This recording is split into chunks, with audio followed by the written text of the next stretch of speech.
Hello. Hello. Welcome Why did you go all silent then? I just thought I'd be a bit mysterious. Mysterious Mr. What's your name? Mr. Cool. I'm D Mr. Cool. What cool? D Cool. Well, I'm refusing to tell you my name. Oh. Yes, I'm looking this way for the whole of the episode. Okay. I'm do that. refusing to tell anyone my name. Well, will you go as far as to say what the programme's called? Yes, I suppose so. As long as it doesn't say my name. Case of Behind the Sofa. Behind the Sofa brings you Doctor Who episode 60. Case of Androzani. Caves of Androzani. Do you want to do your usual Mr. No Name and give your roundup of the story? Oh, I'll tell you my name. It's really annoying me. I am Lewis Moon. Well, hey. I am one of your hosts for today. I may have acted a bit strange today, but hey, I am. You are strange, Yes. and you are Lewis Moon. I am. So, give us a rundown, Lewis Moon.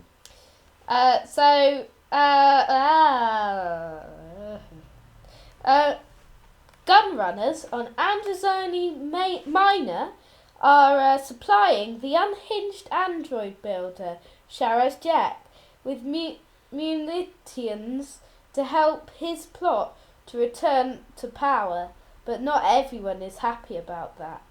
Later on, military captive Salatine tells Perry and the Doctor that they are dying from Spectrox toxemia.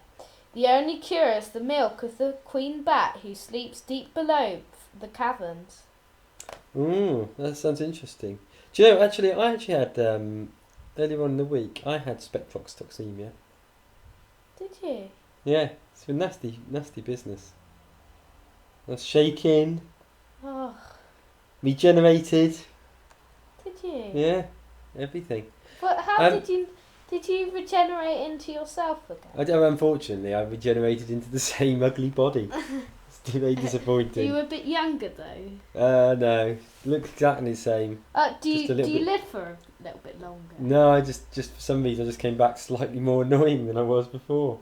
That's very strange because I came back a bit more annoying than I usually was. So That went a bit weird. What do we want to talk about then with Caves of Androzani? Should we just kick straight into the questions? We talk about stuff, yeah. Okay. So, who is the Doctor in this adventure?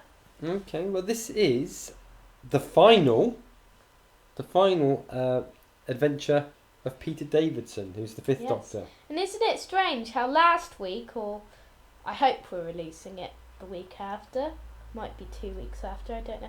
Last episode, we looked at Tom Baker's last episode, and today we're looking at Peter Davidson's last episode. But it's just a coincidence. It is a coincidence because it is completely random how we pick our episodes. Yes. Using the Randomizer, a little tool that we invented. Yeah. Picks out random Doctor Who episodes. It's very interesting, the Randomizer. Very different way, and it's even more interesting than just saying, we'll watch Revelation of the Daleks this week. It is, yeah. So what do we want to talk about then? So we know it's a Peter Davison one. We know it's Peter Davidson's last one. What's the next question? So, the companion. Okay. Who is it? I know this. Yes. It is Perry. Played by Nicola Bryant. Yes. Who we met, didn't we? Yes. We had a little chat with when we went to the Bournemouth Film and Comic Con. And she was very nice lady. Yes. So Perry's the companion in this one. Is it? You correct me because you're the man that knows all. But we were talking about this earlier, and you reminded me. This is Perry's first adventure as a proper companion. Yeah. Well, we had Planet of Fire before, which isn't. It is. Is just like a standard story. Yeah. Except from it's got the thingy at the beginning. If I could, I'll just Oh yeah, I was going to explain something. Okay. Yeah. Planet of Fire was just a standard old boring story. And I don't really like Planet of Fire.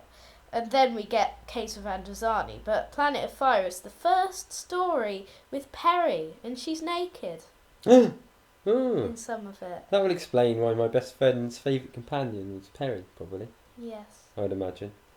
I would imagine, yes. It's odd, isn't it? And I think we might have talked about this last time on Behind the Sofa when we were talking about Legopolis. But in the old days of Who, in the classic Who, particularly around this sort of period of time, you didn't necessarily get new Doctor, new companion, did you? No. They just seemed to pop a new companion in whenever they felt like it. So they probably had a randomizer. Maybe a companion randomizer. When do we put that companion in? God, they must have cursed when Mal came out. So I mean, it seems very, very odd, doesn't it? Because if you think of Legopolis, that was Tegan came in just as Tom Baker was leaving. Yes. And effectively, pretty similar here. Perry comes in just as Peter Davidson's leaving. Yeah. It is very strange. Classic Who companion format. Yeah. That's because we're used to New Who companion format, where a new companion comes in like at the end, at the beginning of a series. Yeah. So, if I could ask, whilst we're talking about Perry, I know it's a little bit removed from Caves of Androzani itself, but do you think she worked better with Peter Davidson or with Colin Baker, who would be the following Doctor? Well, I mean, there's a different attitude. Mm-hmm. It's because it's very different between them, because Peter and Nicola, we only got to see them in it a very, very little bit together. Yeah. But I think they worked well together. But they worked in a way which they liked each other. They didn't dislike each other. But Colin Baker and Perry's attitude to each other was very like Peter Capaldi and Clara's attitude together in season 8. Yeah, definitely. But it's just Peter Capaldi didn't strangle Clara in season 8. Yeah. So, what's the next question? Format? Yes. You remember format here? Yes. I remember. So I remember these things. I'm beginning to remember the format of Behind the Sofa. What's the format of this particular story? It is a 4-parter. Four-parter. Okay. 4-parter. So if there's 4 parts in this, yes, 4 parts in this. What's the next question? I was going to say something else, and I remembered, having boasted that I remembered the format of Behind the Sofa, I nearly launched into something completely different. 4-parter. What be next? We're on to the proper questions now. The proper questions. The best baddie. Wow. The best baddie. What can we say? Yeah. It's got to be, isn't it? It's funny, isn't it? Because he's a baddie that's only appeared in the one story. Yes. But is probably one of the best villains of the 80s, would you say? Yeah, I would say so. Yeah. Mainly because he's bonkers. He is very. He's very mad. There's a lot of talk, isn't there, that he's based around the Phantom of the Opera. Yes. Because he's got a sort of similar... I don't know, he has got that sort face. of... Yeah, he has got the similar sort of face, yeah, you're right. But also, I don't know, he's at times, he's so over the top that he borders on being ridiculous. Yeah. But manages to pull off just being a little bit mad. I mean, he's one of the best things about the story, I would say. Yeah. He's just a very mad, great sort of villain, and I think he is one of the best and most iconic villains, not monsters, villains. Yeah. Which we have seen. Yeah. Just behind Davros and maybe a couple of others. It was interesting, wasn't it? We picked up this fact earlier on, and it's been a week of mourning the loss of David Bowie, and we discovered that actually he was one of the actors that was actually approached to play the part of Charles Jack, but he couldn't do it because he was on his Serious Moonlight tour at the time. That would have been great, David Bowie as Charles Jack. Yeah, it would, wouldn't it? Would have been really interesting to see. And I can imagine him pulling that off actually, just because that was the sort of part that he played really well. These sort of slightly out of this world characters. Yes. So we didn't get the opportunity to see that, and alas, now we never will. What do you think he was truly evil, Charles Jack? I don't think he was really. I mean, he's an odd sort of character, isn't he? Because I mean, he's effectively sort of leading this rebellion, isn't he? And yes. He just wants to get back into power, but he's quite demented. I don't think I'd want him ruling our country. No. Yeah. That would be terrible. So, if he was the best baddie, what's the next question we have lined up? The best bits. Best bits. So the obvious bit, as always, is a regeneration story. Regeneration. Yeah. Change, my dear, and it seems not a moment too soon. Oh, I wanted to say that. Can I say it as well? Yes. Change, my dear, and it seems not a moment too soon. Change, my dear, not a moment too soon. Good regeneration. Yeah. Not sure it's quite as good as the Tom Baker regeneration, No. which is probably the best one, but it's up there with them, isn't it? It's one of the best. In fact, one day we should do a regeneration special where we talk through the best regenerations. Yeah, maybe we should. Perhaps on the podcast. Yeah. Yeah. We did that once, didn't we? We might have done. I forget because we've done about 140 something. I don't think we episodes. ordered them. I just think we talked about regeneration. But this is the one where the Doctor is regenerating, and the reason he's regenerating is because of that disease that I've forgotten what it's called. Spectrotoxemia. Yeah, and as I said earlier, I had it in the week, and it's a bummer, really. But it's the only cure from it comes from the bat milk. Bat milk, yes, but we'll come on to that in a minute. So as he's dying, you get that great sequence with all the various people that have been in this particular generation's life, haven't you? So you've got like all the various companions. Yes. You've got the Master saying, "Die, Doctor, die!" Yes, you make a good Master actually. If I had a moustache.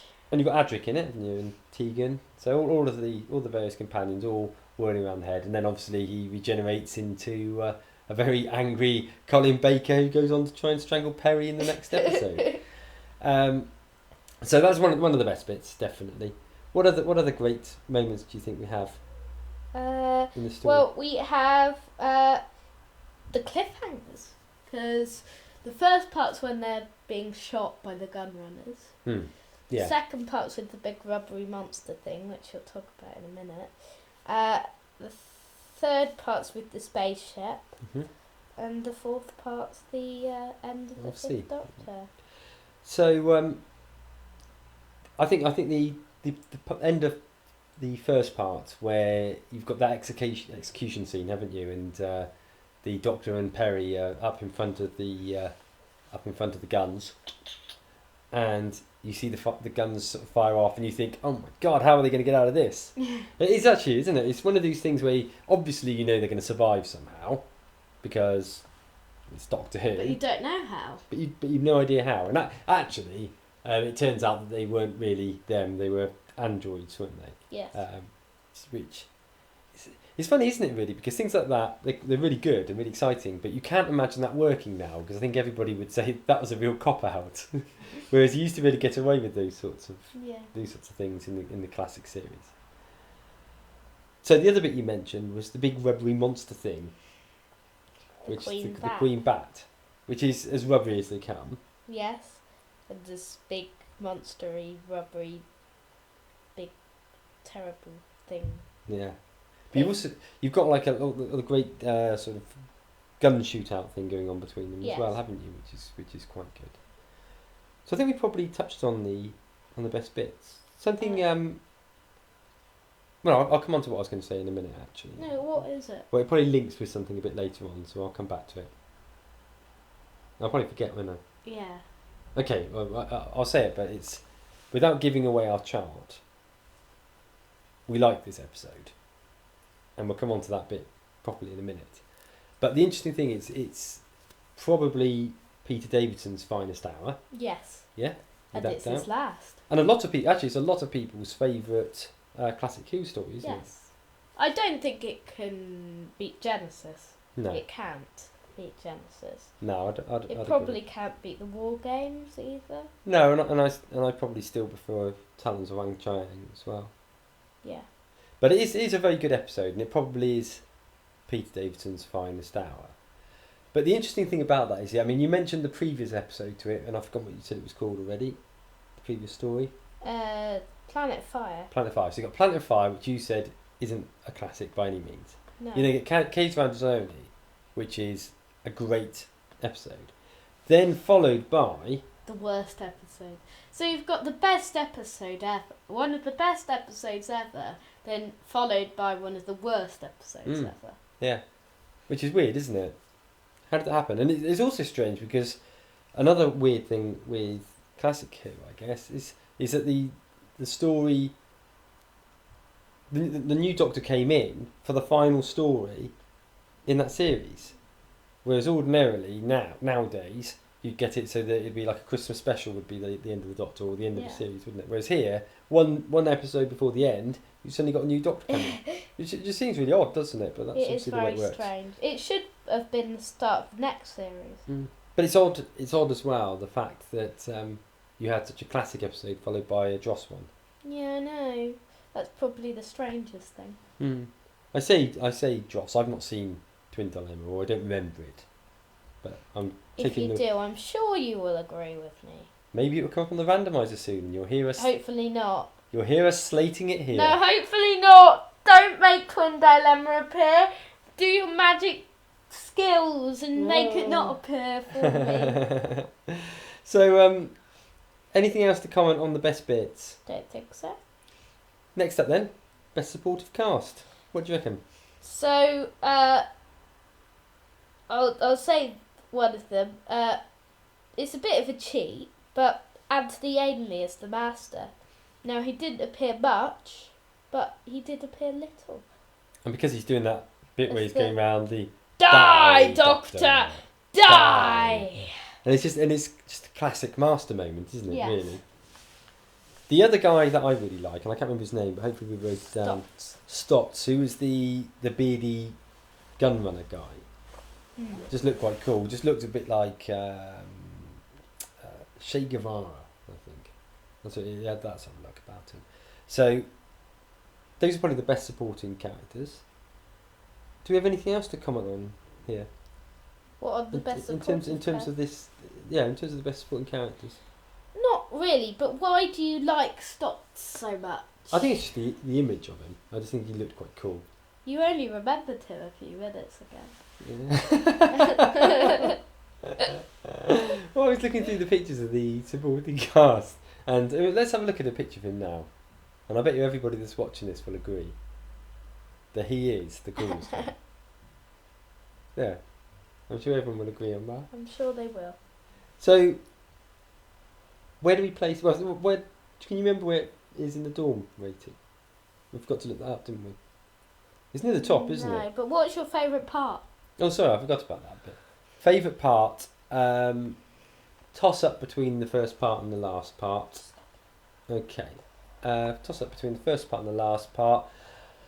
I think because of the regeneration scene, I'd probably give part 4. Me too. But I think Charles Jeck's pretty cool throughout, isn't he? Yes. Yeah, getting slightly more demented as it goes on. He's also, the other weird thing, going back to Jeck, he's got like a real soft spot for Perry, hasn't he? Yes. He'd probably seen her naked in that previous episode as well. That's probably what it is. So yeah, so that's quite interesting. A lot of people have a soft spot for Perry, don't they? Yeah, we have had a lot of villains. A lot Obviously of creatures. appealing to the villain, that Perry. Yes. So we'll get on to the bit where we talk a little bit about our ratings on it. As we say, it's one which is generally ranked pretty high as a classic episode. Do you know what the Dawn rating is? Yes, I do. It was 4th. 4th. So what's actually considered to be better than it? Genesis, Blink, and Day of the Doctor. Okay. And you can't argue with that, actually, because I would agree that those 3 are better than it. But it is up there and they're near the top. Obviously, the Dawn rating was before the most recent, since the Peter Capaldi era, wasn't it? It goes basically up to the end of Matt Smith. Yes. So it differs a little bit from our chart. It does, yeah. Shall we look at our chart then? Yes, so it's going up now. Bum ba bum bum ba bum ba bum bum ba bum ba bum bum ba bum ba bum bum ba bum ba bum bum ba bum. Can you read what the chart says from here? What number we've placed it at? I can't see. I know it's near the top somewhere. Can't quite make it out. It's third. Is it third? It's third, yeah. Yes. So we placed third. So that's quite high, isn't it? It is. The interesting thing, and probably I'm sure a lot of people would challenge us on this, is the fact that we've got it placed lower than 2 episodes from Series 9. Yeah.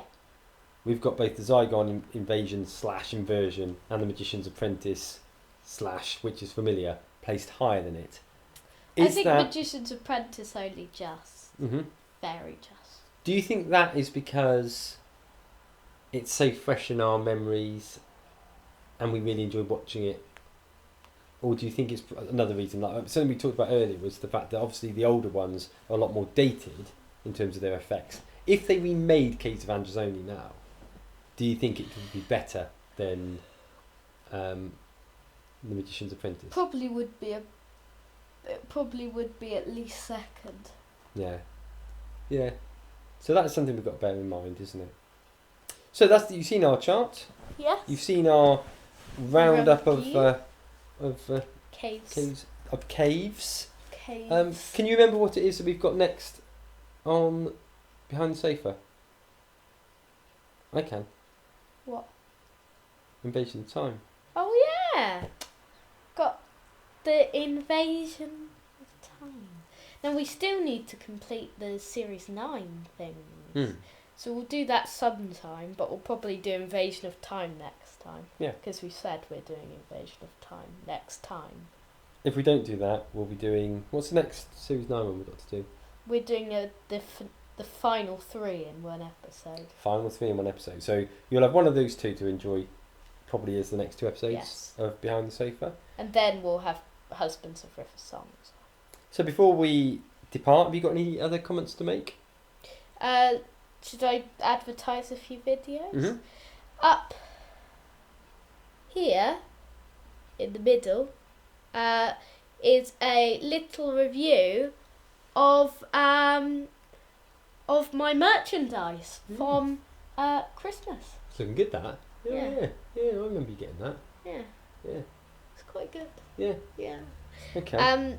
Also, we've got the last episode of Behind the Sofa, which was about Legopolis. Yeah, I remember us doing that, yeah. Yeah. And also the latest episode of the podcast up there. Well, I can't see much there, but I can probably hear it. I can hear it if I listen carefully. Yeah. That's good. Excellent. So, yeah. So I hope you've enjoyed watching Behind the Sofa. Yeah. Make sure you stay tuned to the end where there'll be links to all of the main playlists on our channel advert. And you can links subscribe. To Behind the Sofa and stuff. And make sure you subscribe to the official Mr. Lewis Moon YouTube account. Plus, if you've got any thoughts of Caves of Androzani yourself, leave them in the comments box below. Yes. We'd love to hear from you. Yes, so thanks guys for watching. And we will see you next time, whenever that will be, in probably 2 weeks' time, where we'll be doing our review of Invasion of Time. Oh. See you then. Goodbye.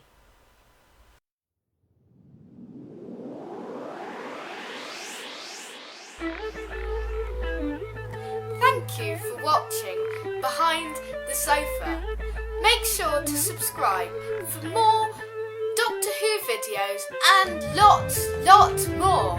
We will be back for another video soon. So, keep watching, keep subscribing and keep loving Who.